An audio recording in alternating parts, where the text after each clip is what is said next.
postii hundeeffamee jira. Komaandi postiin kun koree teeknikaa of jalaa hin qaba kan biiroo daldalaatiin gaggeeffamu. Isaan kun of danda'anii guyyaa guyyaatti gabaa keessatti taatee wanta kan eeyyamni harkaa fuudhamee jira. Kan seeratti dhiyaatanii akka adabamaniif mana murtiitti dhiyaatanii jiran jiru. Torbee achaadhu keessa konkolaataa isaa kan agarsiisu amma immoo karaa xiyyeeffannaa qabuun addatti irratti hojjechuudhaaf murtaa'etti deemamaa kan jiru. Keessumaayyuu daballiin gatii oomishaalee biyya keessatti oomishaman irratti taasisamaa jiru dinagdee biyyattii laaffisuuf kan godhamedha jechuun kan ibsan obbo Geetaachoon hanqina dhiyeessiiti. Sababa daandiin cufameef jechuun odeeffannoon tamsa'aa jirus sobaa jechuun ibsaniiru. Daandiin kallattii kamiinuu sababa cufamee hin qabu. Daandiin cufamee hin jiru. Daandiin karaa baara geessus sababii cufamee hin qabu. Daandiin gara Keeniyaatti geessus karaa sababii cufamee hin qabu. Kuduraa muduraa garaagaraa irratti wantoota biyya keessatti argaman irratti wantoota kana godhan seeraan akka gaafatamanii fi giddu seentonni warra oomisheef warra fayyadamu gidduu galanii warri gatii qaalessan seeraan akka gaafatamanii isammoo seeraan akka to'atamu kallattiin ta'ee irratti hojjetamaati kan jiru. Hawaasni qaala'insa gatii bakka bakkatti mul'achaa jiru ittisuudhaaf qaamolee nageenyaa waliin waltumsuun hojjechuu qabaa jechuun dhaaman obbo Geetaachoon. Humna nageenyaa naannichaatii fi warroota seektara daldalaa sadarkaan jiran waliin ta'uudhaan seera kabachiisuu keessatti uummanni qooda fudhachuutu sirra jiraata. Kana wanti gatii hin malle yeroo dabalamee argamus caasaa naannoo isaatti jiru odeeffannoo kennuu qaba.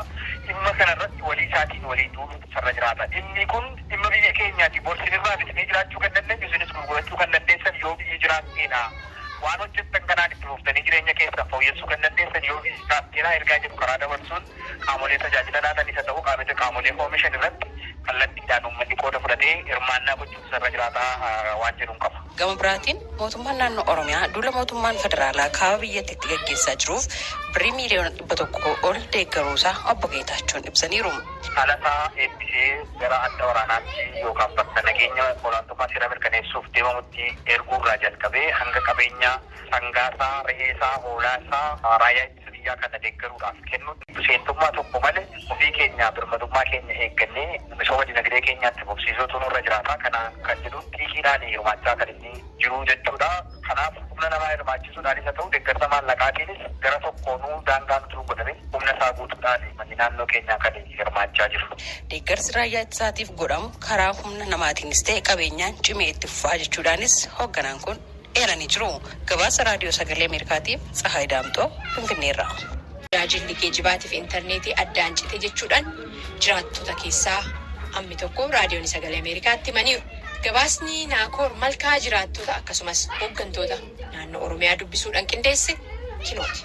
Jiraataa magaalaa Naqamtee obbo Gaaromsaa Lamuu magaalota Oromiyaa lixaa tokko keessatti tajaajilli geejjibaa taasifamu erga addaan citee torban tokko darbeeraa jechuun raadiyoo sagalee Ameerikaatti himanii jiru. Sababa kanaas rakkoowwan uumaman jedhan akkasitti ibsu. Bakka amma gara Dambidolloo kana gara Soofaa kana cufamaadha. Dhaabbataadhaan kan deemaa jiru warri abbaan geejjibaas deemee sodaatanii nageenyi gadi hin jirre uummata sochiisa ta'ee amma qabamanii warri kun soorree dubatee ta'ee fi bakka dhibba keessa gara galagalan taasisaa uummata sodaatuma uummataadha.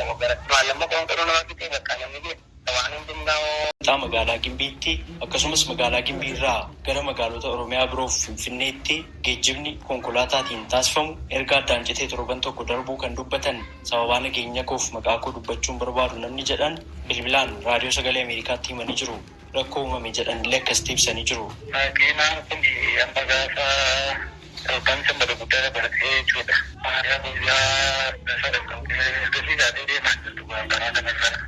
Finfinneerraa kaasee gara Soosaa kan deemu, Finfinneerraa kaasee gara Dambidolloo kan deemu. Biishiin jiru. Cufaadhuma.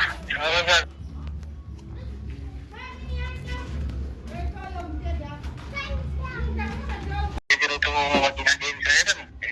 Qaama maayilaa horiisaa immoo kana jiramte. Makiinaa cufanii kun suuratanii deebi'ee muusuma jira gaa. Deemu banaa ta'e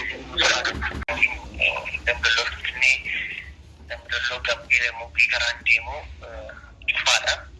Sababa maaltiin akka cufames wanti beekamu geejjibni dhibuu sarraan kan ka'e tokkoffaa meeshaalee irraa gara Dambidolloo seenan jiru. Namooti hedduun immoo rakkoo nageenyaatiif fakkeenyaaf barattoonni naannoo biraan jiraatan sodaadhaan biyyatti gaggaraa jiruuf maatii qarshii ergee barattoota kana maalitti deebisuuf illee rakkata yuunivarsiitiin abaaleef maatii bira hin geenye barattoota hedduu jira. Hedduunsaa akkuma beekamu rakkoo nageenyaatiif naannoo kanaan dabee jira. Midhaanis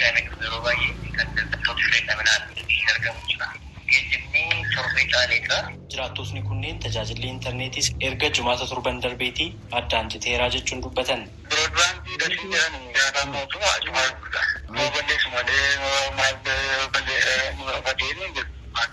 waan baay'ee daawwatu gamaa tokko waan yuunivarsiitii kan irraa jooganii bakka waan hedduu jira waan kan amma ibsuu dandeenyu somsoo tajaajila jira. Oromiyaa lixaa keessatti tajaajila geejjibaa addaan citee jedhame ilaalchisee komii jiraattotaaf hoogganaan biiroo dhimmoota